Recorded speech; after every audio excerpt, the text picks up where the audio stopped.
What we've been seeing right now is downtrend in equities on this Monday morning. But what we saw last week was a different kind of picture. We saw this kind of a sell the rumor, buy the news narrative. Do you think that's still in play when it comes to Asian markets?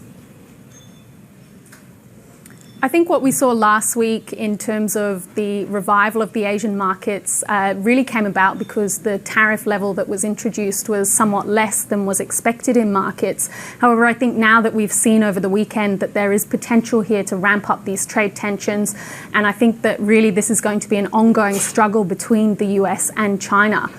I think that we have seen with China saying they will not go to the US for the negotiations before the midterm elections. Actually, strategically, from China's point of view, that actually plays out somewhat better for them, as I don't think they have too much to gain from heading to the US before the midterm elections. Anything positive that would come out of those negotiations could just really be touted as a win for Trump and somewhat gather his support going into the midterm elections, which I think wouldn't be in China's best interests. I do think we will continue to see this volatility persist as these trade tensions ratchet higher.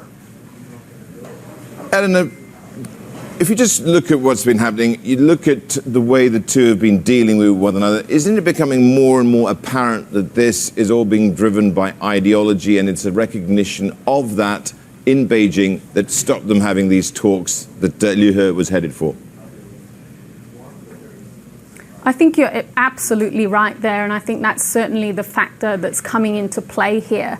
And I think that among the Chinese population now, that is definitely the consensus that the US now are trying to contain China's rise on the global economic stage, and that's something now that Beijing won't stand for. And in some sense, I think that maybe the political rumblings against Xi Jinping that were rising in terms of his dealing with the trade war now will be somewhat quelled, as the Chinese have really come round to this sentiment that really the US are trying to contain their rise.